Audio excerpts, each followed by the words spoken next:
Okay,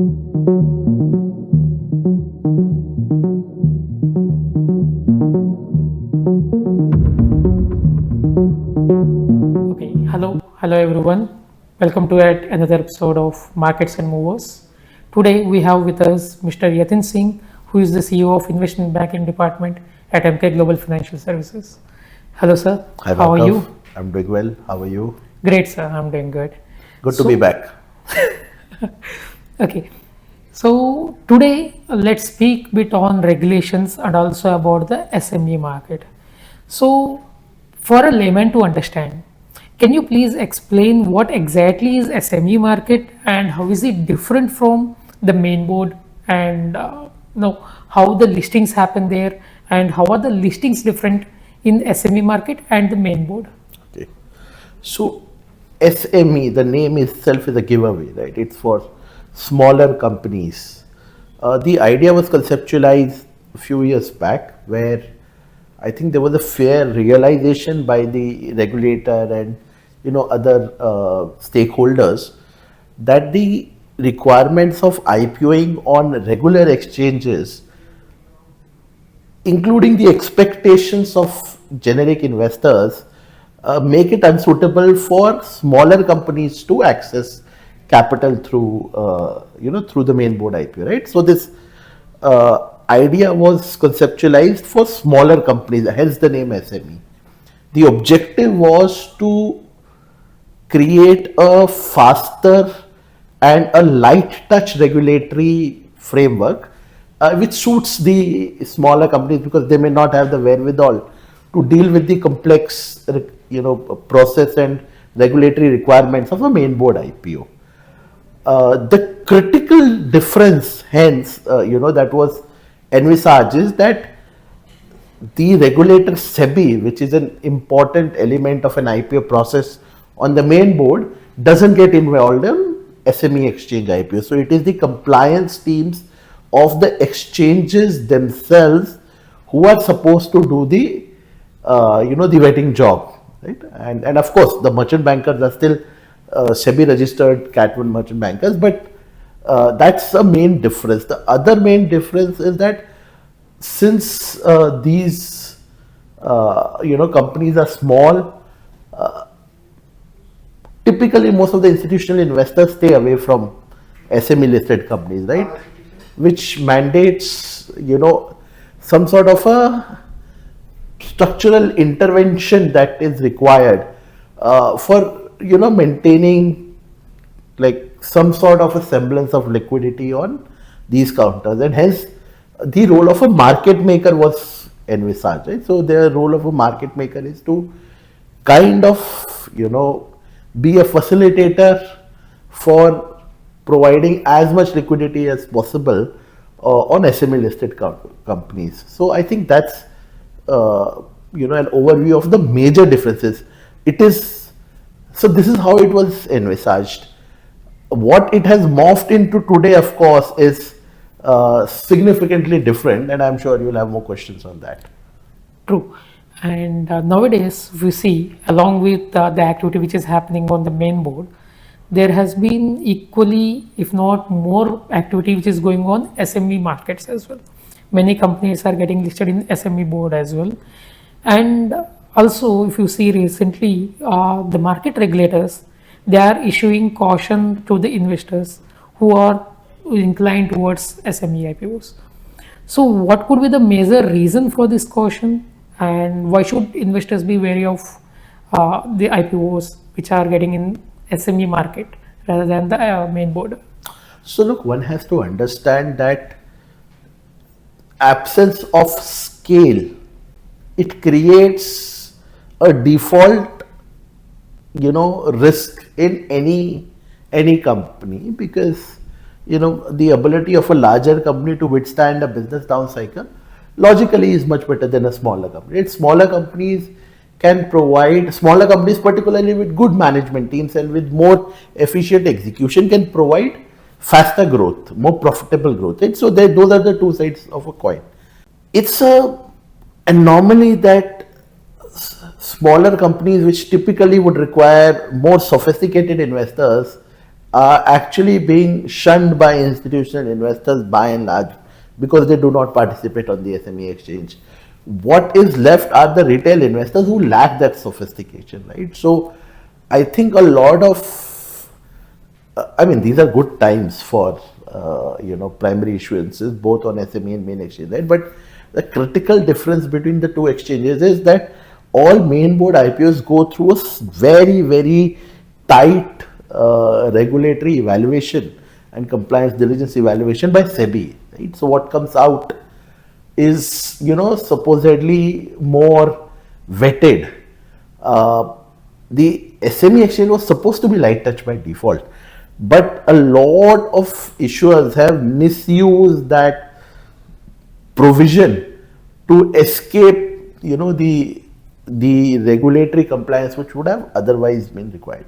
Secondly, given the euphoria in markets in general, retail investors in particular have not been, in my opinion, have not been able to decipher the difference between companies listed on the main board and companies listed in the SME exchange.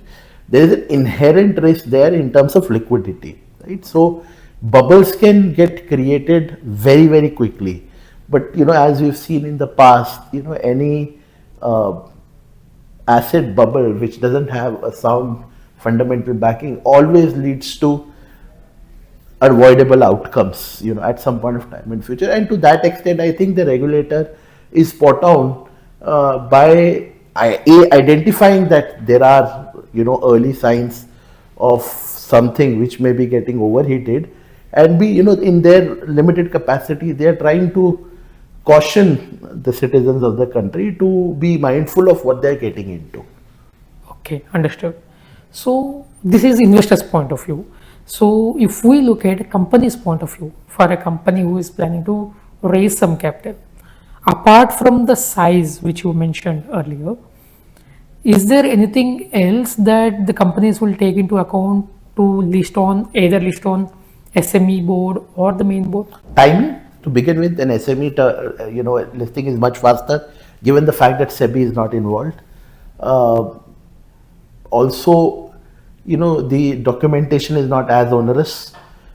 In fact, some of the compliance requirements in a main board DRHP do not apply to, an SME DRHP. So a whole bunch of reasons why companies would look at it.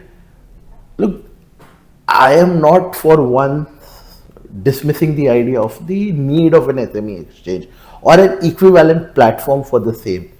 But I think what was thought earlier and hence the way the SME IPOs happen today need a serious relook. And I'm sure the regulator is kind of, trying to figure it out. So, since you said that SEBI doesn't directly monitor these companies which are being listed on the SME IPO, SME board, so who exactly is the regulator over there? So SEBI does monitor.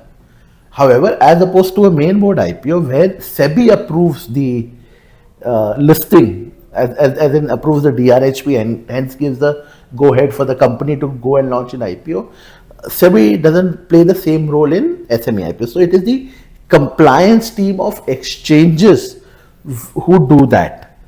They have traditionally not known to do this job, right? So I think there is a fundamental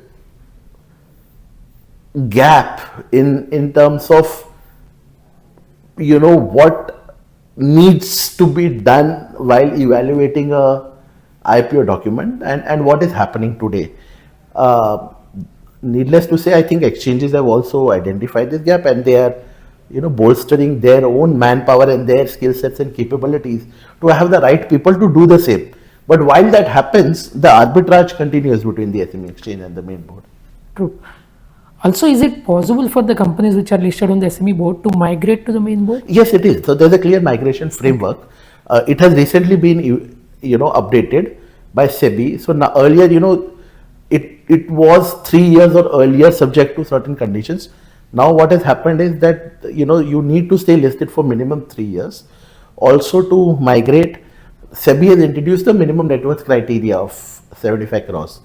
So therein lies another challenge which a lot of SME listed company or other retail investors who invest in SME listed companies don't get it, that even post the IPO, most of these companies are far away from 75 crores net worth.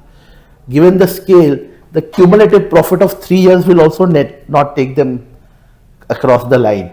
So essentially what we are looking for is a second round of fundraising while being listed on the SME exchange. There are very few successes on those lines. So I think that needs to be seen how, in light of these new regulations, how many companies are able to graduate from SME to main. Okay. And if they don't, then what is the liquidity for retail investors? Understood. Understood. So when you spoke about the idea of institutional investors generally not participating in SME IPOs, is size the criteria because for them for not participating, or is there something else? Size and liquidity, these are closely correlated. These are the main factors. Main things. So understood. So also, sir, in the month of July, when our budget was out by during that period, there was some tax regulations which were amended, especially related to buybacks. So can you please simplify it for us in layman terms? What exactly has happened there? I'll give it a shot. So buybacks and dividends are the two major frameworks through which companies return surpluses to their shareholders. Before the budget, there was a significant difference in the tax treatment of those two routes. Dividends are not taxed by the company because the company has already paid the dividend, the income tax, right? So dividend is a surplus after that. It accrues to the shareholders in their individual capacity. It gets added to the shareholders' taxable income in his assessment. And hence, it ends up being taxed at the marginal tax rate, whatever the shareholder would otherwise be paying. Sometimes it would mean that the shareholder moves from a lower slab to a higher slab, which means that it probably paying even higher tax, right? Depending on the shareholder's tax slab. Depending on his tax slab on his personal income, right? Minus the dividend. So that is what, that is how it used to work. So it was taxable in the shareholder's hands. Whereas buyback, it was done across the company for all shareholders, and there was a 20-point-something% buyback tax which the company was supposed to pay. Okay. And then all shareholders would receive the money post the taxation. So for high income shareholders, there was a natural arbitrage because otherwise they would be in a higher income tax bracket, right? Through a buyback, predominantly promoters, they ended up saving some tax on the personal front. Now this has been taken away. So now in terms of tax treatment, there is parity between buyback and dividends. So that's the fundamental change which the budget has brought about. Got it. So now even the buyback amount will be taxed in the hands of investors. That's correct. Based on which tax slab they are. That's correct. Understood. Got it. So also, sir, there were some big announcements on infra spends during the budget. They said it is somewhere around 3.4% of the GDP. So now, what's your outlook for this particular sector, keeping capital markets in view? So I think this is continuation of what more or less the government has been doing for the last few budgets, which is reflected in the market sentiment around these sectors and some of the allied sectors around it. I think markets, both primary and secondary markets, are very keen on infra and associated themes. Cap goods happens to be a major beneficiary, and given the scale that some of the Indian cap good companies have been able to achieve because of their domestic order book, they have now started successfully entering into export markets as well, right? And some of these are generational themes, right? So energy transition from fossil fuels to clean energy, the whole ecosystem around components, service providers, etc., is getting built in this country as we see this transition. A lot of it is supported by budget initiatives. So these companies and these themes will see strong interest from capital markets. There's no doubt about it. right? There are some sectors or some cap good companies which have been revived from virtual dormancy. Railway is one such theme, right? Defense used to be a sector which was never favored by the markets. There were very few listed companies in defense. I know I'm digressing a bit from infra, but I'm talking more about public spending and public spending as a theme. Creating massive, segments within the market, and a lot of companies raising capital, and the listed companies also seeing a sharp appreciation in their value. So, that's a big positive. Understood. Sir, also when we speak about the current geopolitical conditions globally, so there has been a lot of noise in the Europe and also in the Middle East. And amidst of all of this, there has been US presidential elections, which are going to be held in November itself. So how do you look at uh, Indian markets in this context? Are we placed well? Are we placed comfortable? And how is volatility in the market going to be? And what is your short-term view in Indian markets among all these geopolitical factors going on? So I'll start with the US elections first. I think there, my view is that it doesn't matter. I think in the US, at least that's what we read in the news, that there is bipartisan consensus on India being a strategic partner for the US. So it doesn't matter which of the two parties come in power. The Indo-US relationship will sustain and will grow. Of course, one of the presidential candidates has certain views on international trade. Fortunately, a lot of it is focused on our neighbor in the northeast and not in India, not on India, right? So, we've had him for a term, so we know broadly what the policies are. I think India managed that relationship well. In fact, I think the Indian Indo-US trade only grew even under his tenure. So I don't think that's particularly concerning for Indian markets. Geopolitics, well, we're living in very turbulent times, but it didn't start yesterday. I mean, the Russian-Ukraine war is almost 2+ years old. The Middle East crisis is approaching its first anniversary in a few days. The friction between US and China now is more than a few years old. I think India is kind of managing its way well despite all these complexities. I think the biggest positive that I see if some of these things settle down is a significant correction in oil price. Some of the Wall Street banks are talking about oil being between 70 to 75 in 2025. In my opinion, it could be lower. Once that happens, the macro management of India as a country becomes much easier for the government, right? So I will see one of two things. Either oil prices will reduce at retail level, which means significant reduction in inflation, or the government maintains the existing level of prices but ends up making significant revenue generation, which can then be deployed in infra creation, in social spending, whatever, right? So again, not really a big worry. I think in terms of markets, look, our markets are now getting more and more insulated from global shocks because it's largely dependent on domestic. I'm not discounting the impact of FIs, particularly in the large caps. But if the current SIP inflows of 20,000 crore plus net a month sustain, we're talking about reasonably large sums of money, entering the market waiting to get deployed. And to that extent, I think we are reasonably well insulated from any global shock. I think what is more relevant is, can some of those geopolitical factors make business outcomes adverse particularly for export oriented businesses? Like, so IT has not had the best of times. Because they are more export dependent, right? So those are the things that we need to factor in. There, I think it will vary sector to sector, company to company. But by and large, in my opinion, India has managed the geopolitical angle well, and there's no reason to believe that we won't. True, got it. So, sir, now let's move to short rapid fire round. Okay. So, in this round, I'll give you names of certain sectors.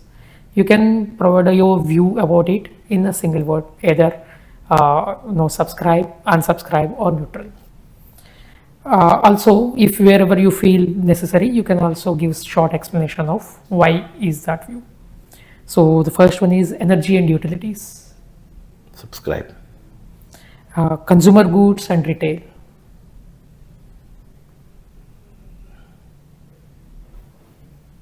In between. What was the in between? Neutral. Neutral. Yeah. okay, automotive, Subscribe. Particularly two-wheelers. financial services, Let's wait and watch for what Fed does day after tomorrow. okay. So, is something positive expected or I am expecting a positive outcome, but again, I wouldn't want to preempt a very major global event. okay, understand. Real estate, A positive. Subscribe. yeah, infra. Subscribe. Definitely subscribe. So, this is your view both for long and near term, right? Look, infra is a sector which is heavily dependent on government policy. Correct. Now we have a government which is in its first year of a 5-year term, right? So to that extent, one can expect continuity for 5 years, but it also is a coalition government, right? So as long as the government of the day continues, I think, the runway for infra is great. What happens if we have a change in dispensation at the center? Hard to predict. Correct. So, what about technology? It depends. Technology, I look at it in two buckets. There are a lot of digital companies now which are more inward focusing on Indian consumers, right? I think that's a secular story. I mean, that will continue for 20, 30 years at least. Then you have the IT export based technology companies.